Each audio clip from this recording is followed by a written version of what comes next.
নমস্কার, দেখছেন talk to Bangla. আমি অভিষেক রয়েছে আপনাদের সাথে। এই মুহূর্তে যে খবর নিয়ে উপস্থিত হয়েছি, অভিজিৎ দীপকে একটা বড় সড়ো কাজ করে ফেলেছেন এবং সেই কাজটা কিন্তু এই মুহূর্তে ভারতবর্ষের রাজনীতিবিদদের ঠিক কতটা শির দ্বারা সোজা সেই বিষয়টা একদম সরাসরি ইঙ্গিত করে।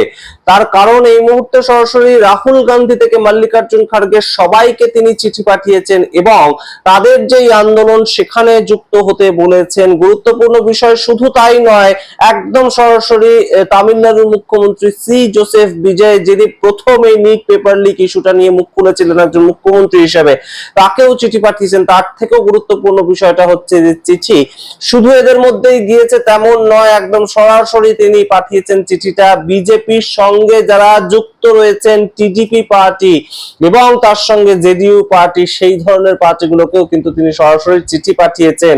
এবং এই মুহূর্তে গুরুত্বপূর্ণ যে বিষয়টা, যে ধর্মেন্দ্র প্রধান যেখানে একদম বিজেপির পক্ষ থেকে কিংবা শিক্ষামন্ত্রী হিসেবে সরকারের পক্ষ থেকে তিনি এই সিজেপি পার্টিকে অর্থাৎ ককরোচ জনতা পার্টিকে একদম সন্ত্রাসবাদীদের বি টিম বলে আখ্যায়িত করেছেন, সেখানে এই চিঠি গিয়ে পৌঁছেছে কিন্তু নীতিন নবীন এবং জেপি নাড্ডা তাদের কাছেও। সুতরাং সম্পূর্ণ বিষয়টাতে এই মুহূর্তে সবচেয়ে বেকায়দায় যদি কেউ পড়েন, তাহলে কিন্তু এটা বোঝাই যাচ্ছে যে চন্দ্রবাবু নাইডু এবং নীতিশ কুমার তারা পরবর্তীতে পড়বেন। তার কারণ চন্দ্রবাবু নাইডু এবং নীতিশ কুমার তারা হতে পারেন যে এনডিএ সমর্থক, এনডিএ শরিক দল, কিন্তু তাদেরকে কিন্তু নিজেদের রাজ্যে পলিটিক্সটা করতে হয় এবং তাদের অস্তিত্ব শুধুমাত্র বিহার এবং অন্ধ্রপ্রদেশে পলিটিক্স করার মাধ্যমেই কিন্তু টিকে রয়েছে। সুতরাং সেই জায়গাটা অবশ্যই কিন্তু একটা গুরুত্বপূর্ণ প্রেক্ষাপট তৈরি হয়েছে এবং রাহুল গান্ধী এবং সি জোসেফ বিজয় তারা কি পরবর্তীতে আসতে চলেছেন, এই জায়গাটাও কিন্তু একটা গুরুত্বপূর্ণ প্রশ্ন তৈরি হয়েছে। তার কারণ অনেকেই বলছেন যে আন্না আন্দোলনের সময় যে ভারতীয় জনতা পার্টির একদম লালকৃষ্ণ আদবানি, তৎকালীন অরবিন্দ কেজরিওয়াল, প্রশান্ত ভূষণ যারা এই আন্না আন্দোলনের সঙ্গে যুক্ত ছিলেন, তাদের সঙ্গে রেগুলার কথা বলতেন এবং তৎকালীন সময় বিরোধী দলে ছিলেন লালকৃষ্ণ আদবানি এবং বিজেপি, তার তো একটা সরাসরি প্রভাব পড়েছিল, আমরা দেখতে পেয়েছিলাম 2014 ভোটে। তো সেই জায়গাটা কেনই বা কংগ্রেস মিস করছে, কেন কংগ্রেস এই আন্দোলনটার মধ্যে ঢুকতে চাইছে না, তাদের কি জায়গায় আটকাচ্ছে, এই সমস্ত প্রশ্ন উত্তর নিয়ে আলোচনা করব। শেষ অবধি দেখতে থাকুন এবং অবশ্যই টক টু বাংলা ইউটিউব চ্যানেলটিকে আপনারা যারা সাবস্ক্রাইব করেননি এখনো অবশ্যই সাবস্ক্রাইব করুন এবং অবশ্যই জয়েন বাটন ক্লিক করে আমাদের মেম্বারশিপ নিতে পারেন আপনারা। আপনাদেরকে জানাই এই মুহূর্তে যে আন্না আন্দোলনের সঙ্গে এই ককরোচ জনতা পার্টির এই যে সোনাম ওয়াংচুকের যে আন্দোলনটা কিংবা অনশনটা, সেটাকে অনেকে তুলনা করছেন। তার কারণ ঠিক একইভাবে জন লোকপাল বিল, সেটাকে নিয়ে 2011 সালে আন্না হাজারে তিনি আন্দোলন করেছিলেন এবং আন্দোলনটা একদম সরাসরি অনশনে রূপান্তরিত হয়েছিল। কিন্তু যেটা গুরুত্বপূর্ণ ফ্যাক্টর ছিল যে 4 দিন অনশন করার পরেই তৎকালীন কংগ্রেস সরকার সরাসরি তাদের সঙ্গে কথাবার্তা বলতে শুরু করে দিয়েছিল। কিন্তু এখনো পর্যন্ত ভারতীয় জনতা পার্টি দ্বারা পরিচালিত সরকার তারা কোনো ধরনের কোনো অ্যাকনলেজই করেনি যে এই যে আন্দোলনটা হচ্ছে কিংবা অনশন করছেন সোনাম ওয়াংচুক, এদেরকে অ্যাকনলেজই করা হয়নি। কোনো ধরনের কোনো টিভি চ্যানেল মিডিয়াতে এগুলো দেখানোই হয়নি এবং সেই ক্ষেত্রে যে প্রশ্নটা উঠছে যে এই আন্দোলনটা যেটা ককরোচ জনতা পার্টি দ্বারা পরিচালিত, কিন্তু সোনাম ওয়াংচুকের মতন একজন শিক্ষাবিদ তিনি পরপর দিন অনশন করছেন, সেই জায়গাটা কোথাও গিয়ে এই মুহূর্তে রাহুল গান্ধী যদি আসতেন, সি জোসেফ বিজয় যদি নিজে দেখা করতে আসতেন, তাহলে কি আরেকটু হাইলাইটেড হতো না? এবং গুরুত্বপূর্ণ ভাবে অনেকেই কিন্তু বলছেন যে রাহুল গান্ধী যদি শুধুমাত্র একটা ভিডিও কল করেও একদম সোনাম ওয়াংচুককে বার্তা দিতেন, ককরোচ জনতা পার্টির প্রতি আমি নেই কিন্তু সোনাম ওয়াংচুক আমাদের দেশের একজন শিক্ষাবিদ, তাকে আমি বার্তা দিচ্ছি, অনশন আপনি তুলে নিন, এই জায়গাটাও যদি হতো, তাহলেও তো টিভি যে বিভিন্ন একদম গদি মিডিয়া বলে পরিচিত যারা, তাদেরকে দেখাতেই হতো জায়গাটা যে অবশ্যই দেশের বিরোধী দলনেতা তারা সরাসরি সমর্থন করছেন এবং সমর্থনটা এই পর্যায়েতেই একদম সরাসরি রাহুল গান্ধী সেখানে উপস্থিত হলেন সশরীরে, কিংবা রাহুল গান্ধী একটা ভিডিও কল করলেন কিংবা একটা ভিডিও বার্তা দিলেন, কিছু করলেন, কিন্তু এই কাজটা কেন করছেন না রাহুল গান্ধী, সেটাই আসবো আমরা। কিন্তু গুরুত্বপূর্ণ বিষয়টা হচ্ছে একদম সরাসরি অভিজিৎ দীপকে বলছেন যে আমরা 9 থেকে 10 তারিখের মধ্যে সবাইকে চিঠি পাঠিয়েছি। কাকে কাকে চিঠির লিস্টে আপনারা একদম দেখুন, রাহুল গান্ধী, মল্লিকার্জুন খাড়গে, অখিলেশ যাদব, জেপি নাড্ডা, একদম জেপি নাড্ডাকে চিঠি পাঠানো হয়েছে, নীতিন নবীন, অর্থাৎ দলমত নির্বিশেষে সবাই এসে সোনাম ওয়াংচুকের আন্দোলনটাকে অন্তত সমর্থন করুন, সেই জায়গাটা একদম সরাসরি হাইলাইট করতে চাইছেন তিনি। কিন্তু গুরুত্বপূর্ণভাবে জেডিইউ এবং একদম টিডিপি পার্টির নেতা চন্দ্রবাবু নাইডু, তাদেরকে এই চিঠিটা পর্যন্ত তিনি তিনি পাঠিয়েছেন। এখানে ক্যাচটা হচ্ছে যে চন্দ্রবাবু নাইডু যদি এই মুহূর্তে এই আন্দোলনের পাশে এসে না দাঁড়ান, পরবর্তী ভোটের সময় তিনি যখন একদম সরাসরি মানুষের কাছে যাবেন তখন তিনি ঠিক কি বলবেন? তিনি একদম ক্ষমতার চারপাশে ছিলেন বলে তিনি এই আন্দোলনটাকে সাপোর্ট করেননি, এই জায়গাটা কি কোথাও গিয়ে অন্ধ্রপ্রদেশের মতন রাজ্য, এখানে শিক্ষিত মানুষের সংখ্যা অনেক বেশি, এবং শুধু তাই নয় যে নিট পেপার লিক ইস্যুটা কিংবা সিবিএসসি যে একদম যেভাবে খাতা চেক করা হলো সেটাকে নিয়ে যে সমস্যাটা, সেটার তো এফেক্টেড হয়েছে অন্ধ্রপ্রদেশ থেকে মানুষজন, সেটার এফেক্টটা তো গিয়ে পড়েছে বিহারেও। বিহারে আপনারা জানুন যে বিহারে এমন একটা জায়গা যেখান থেকে খান স্যার উঠে আসেন, যেখান থেকে অবশ্যই বহু ছাত্রছাত্রী তারা নিট পরীক্ষা দেয়, তারা ইউপিএসসি পরীক্ষা দেয়, তারা বিসিএস এর মতন পরীক্ষা দেয়, বিভিন্ন ধরনের কম্পিটিটিভ পরীক্ষার জন্য বিহার অত্যন্ত প্রসিদ্ধ জায়গা।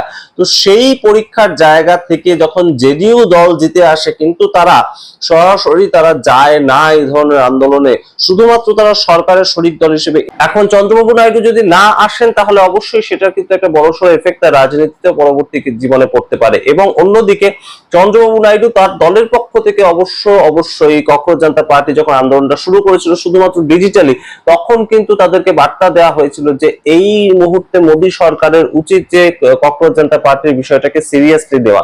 আপনাদের সেই খবর আমরা দেখিয়েছিলাম, কিন্তু তার পরবর্তীতে এই মুহূর্তে যখন চিঠি একদম সরাসরি পৌঁছে গিয়েছে চন্দ্রবাবু নাইডুর কাছে, তারপরেও তিনি কি জয়েন করবেন এই আন্দোলন আমরা জানি না। আমরা জানি না যে সোনাম ওয়াংচুকের সাথে একবার কি কথা বলবেন।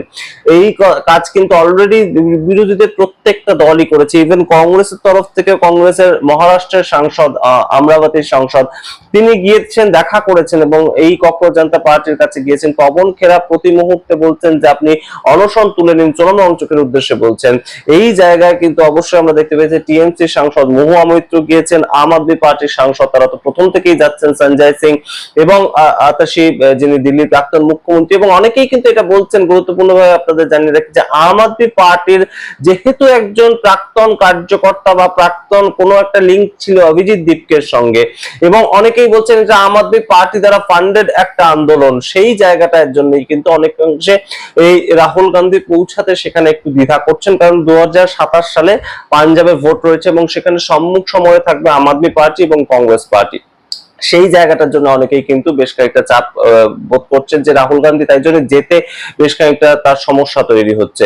এবং তার সঙ্গে গুরুত্বপূর্ণ যে জায়গাটা যে লেফট পার্টি, আপনারা জানেন প্রথম থেকে সিপিআইএম পার্টি, সিপিআই পার্টি তারা প্রত্যেকেই সমর্থন করেছে, এবং তার সঙ্গে আসামের বিরোধী দল তারাও সমর্থন করেছে। কিন্তু এর পরবর্তীতেও সি জোসেফ বিজয় তিনি যদি তামিলনাড়ুর মুখ্যমন্ত্রী হিসেবে তিনি প্রথম নিটের ব্যাপারে মুখ খুলেছিলেন যে নিট পেপারটা যখন সারা কেন্দ্র এনটিএ সঠিকভাবে একদম সংগঠিত করতে পারছে না, তখন প্রত্যেকটা রাজ্যকে দিয়ে দেওয়া হোক, প্রত্যেকটা রাজ্য তাদের নিজেদের মতন ডাক্তার তৈরি করে নেবে, তাতে কারো কোনো অসুবিধা হবে না। সেই জায়গাটা কেন হচ্ছে না, সেই বিষয়টা যখন একদম সরাসরি সি জোসেফ বিজয় প্রথম মুখ খুলেছিলেন, তাহলে তিনি যদি একবার যান একদম সরাসরি সোনাম ওয়াংচুকের পাশে গিয়ে বসেন, তাহলে সি জোসেফ বিজয় এই মুহূর্তে যা করছেন সেটাই ভাইরাল হয়ে যাচ্ছে। কিন্তু তার পরবর্তীতেও তার সমর্থনটা কেন কক্রোচ জনতা পার্টি পাচ্ছে না এটা আমরা জানি না। এবং সবচেয়ে গুরুত্বপূর্ণ প্রশ্ন যেটা রাহুল গান্ধী দেশের বিরোধী দলনেতা এই মুহূর্তে, এবং 60% মানুষ বিরোধী দলকে সাপোর্ট করেছিল 2024 সালের যে লোকসভা নির্বাচন, সেখানে 60% মানুষ আলাদা আলাদা ভাবে ভোটের নিরিখে বিভিন্ন বিরোধী পার্টিগুলোকে সমর্থন করেছিল। পশ্চিমবঙ্গে তৃণমূল কংগ্রেসকে জিতিয়েছিল, তামিলনাড়ুতে ডিএমকে দলকে জিতিয়েছিল, এবং আমরা দেখতে পেয়েছিলাম উত্তরপ্রদেশে সম্পূর্ণ বাজিটাই পাল্টে দিয়েছিল। বিজেপি নেমে এসেছিল 33%, বিজেপি সরকার চলছে 2022-এ বিজেপি সরকার গঠিত হওয়ার পরেও 2024 সালে বিজেপি নেমে এসেছিল 33-এ, এবং সমাজবাদী পার্টি চলে গেছিল 37-এ। 37টা সিট পাওয়া উত্তরপ্রদেশের মতন জায়গায় কখনোই কিন্তু একদম সহজ ব্যাপার নয়। সেই জায়গা থেকে দেশের মানুষ সমর্থন করেছিল, 60% মানুষের নেতা রাহুল গান্ধী, বিরোধীদের নেতা তিনি। এবং সেই জায়গায় রাহুল গান্ধী যদি একবার যান কিংবা মল্লিকার্জুন খাড়গে যদি একবার যান, তাহলে অবশ্যই সেটা কিন্তু একটা গুরুত্বপূর্ণ প্রেক্ষাপট হবে। এবং তার আলটিমেটলি যদি কোনো রাজনৈতিক লাভ কেউ একদম ফসলটা তোলে, সেটা কিন্তু কংগ্রেসই তুলবে। 2029-এর ইলেকশন কিংবা 2027-এর যে সমস্ত রাজ্যে ইলেকশন গুলো রয়েছে, সেটা কিন্তু কংগ্রেসই একদম সরাসরি সেই ফলটা তুলবে। কিন্তু তবুও কেন যাচ্ছেন না? এবং অরবিন্দ কেজরিওয়াল 2011 সালে আন্না আন্দোলনের সময় যে কথাটা বলতেন যে আমরা বিজেপিকে সমর্থন করি কিনা সেটা বড় কথা না, আমরা দেখতে পেয়েছি পরবর্তীতে বিজেপি বিরোধী আন্দোলনের সর্বাগ্রে দাঁড়িয়েছেন অরবিন্দ কেজরিওয়াল। কিন্তু তৎকালীন সময় তিনি বলেছিলেন যে আমরা তো কংগ্রেসের সরকারের বিরুদ্ধে আন্দোলন করছি, তাহলে আমরা বিরোধীদের সঙ্গে কথা বলবো না তো কার সঙ্গে কথা বলবো? অবশ্যই গুরুত্বপূর্ণ। অবশ্যই এটা এই মুহূর্তে তো একটা কংগ্রেসের দাঁড়ানো দরকার, রাহুল গান্ধী দাঁড়ানো দরকার, এবং তৎকালীন সময় লালকৃষ্ণ আদবানি, সরাসরি অরবিন্দ কেজরিওয়াল তখন কেউ ছিলেন না, শুধুমাত্র আন্দোলন থেকে উঠে আসা একজন মুখ ছিলেন। তার সঙ্গে যদি লালকৃষ্ণ আদবানি তৎকালীন সময় একদম মুখোমুখি বৈঠক করতে পারেন, লালকৃষ্ণ আদবানি তখন বিজেপির নেতা ছিলেন, নরেন্দ্র মোদী বা অমিত শাহ তৎকালীন সময় এত সারা দেশের নেতা হননি, তো সেই সময় সেই 2011 সালে যদি তারা সেটা করতে পারেন, তাহলে কেন 2026 সালে দাঁড়িয়ে রাহুল গান্ধী, দেশের বিরোধী দলনেতা, তিনি এই কাজটা করতে পারবেন না, যেখানে একজন দেশের শিক্ষাবিদ এটার সঙ্গে যুক্ত, এবং অবশ্যই এই মুহূর্তে সেটা সারা সোশ্যাল মিডিয়াতে ভাইরাল হচ্ছে, এবং তবুও কোনোভাবেই কোনো টিভি চ্যানেল সেটাকে দেখাচ্ছে না, কোনোভাবেই কোনো যে মিডিয়া হাউস গুলো সেগুলো সেটাকে দেখাচ্ছে না। কোনো না কোনো কারণ রয়েছে নিশ্চয়ই, আমরা জানি না। আপনারা জানা থাকলে অবশ্যই কমেন্ট বক্সে কমেন্ট করবেন। কিন্তু অবশ্যই যে চালটা একদম সরাসরি অভিজিৎ দীপকে দিলেন, তিনি একদম পর পর গুরুত্বপূর্ণ কিছু মানুষজনকে পাঠিয়েছেন। চন্দ্রবাবু নাইডু যার মধ্যে একজন, নীতিশ কুমার তার মধ্যে একজন, এবং অবশ্যই থালাপতি বিজয়, এবং অবশ্যই রাহুল গান্ধী তাদের মধ্যে। এই চারজন মানুষের কিন্তু পরবর্তীতে রাজনীতি করতে গেলে এই উত্তরটা দিতে হবে যে দেশের একজন শিক্ষাবিদ যখন হাঙ্গার স্ট্রাইক করছিলেন দেশের ছাত্র যুবদের জন্য, তখন তারা কেন যাননি, সশরীরে কেন সমর্থন করেনি, তাহলে তারা কেন এখন ভোট চাইতে এসেছিলেন? বিজেপির তরফ থেকে কেউ যাবেন না, নীতিন নবীন কিংবা জেপি নাড্ডাকে চিঠি পাঠানো হয়েছে, এটা স্বাভাবিক, কারণ একদম শিক্ষামন্ত্রীর ইস্তফার দাবিতে যেখানে একদম আন্দোলন হচ্ছে, সেটা তারা যাবে না, তাদের পলিটিক্সটা সেরকম ভাবেই চলে। কিন্তু এরা কেন যাবেন না, বিরোধী দলের পক্ষ থেকে কেন যাওয়া হবে না সেখানে, এই প্রশ্ন তো এই মুহূর্তে ওঠে। আপনারা কি মনে করেন, রাহুল গান্ধী কি যেতে পারেন শেষ পর্যন্ত, নাকি কোথাও গিয়ে এই রাহুল গান্ধীর এই যে এই মুহূর্তে একটা ইগো ক্লাশ চলছে, হয়তো সেই জায়গাটা কোথাও গিয়ে ধাক্কা খাবে? তিনি হয়তো ভাবছেন ইন্ডিয়ান ইউথ কংগ্রেসের যে ছাত্রকে গুঞ্জ অনুষ্ঠানটা, সেটা কোথাও গিয়ে ধাক্কা খাবে, সেটা পপুলারিটি কমে যাবে, তাই জন্য তিনি যাচ্ছেন না। আমরা জানি না, আপনারা আপনাদের মতামত কমেন্ট বক্সে কমেন্ট করবেন। দেখতে থাকুন টক টু বাংলা, অবশ্যই টক টু বাংলা ইউটিউব চ্যানেলটিকে সাবস্ক্রাইব করতে ভুলবেন না। ধন্যবাদ।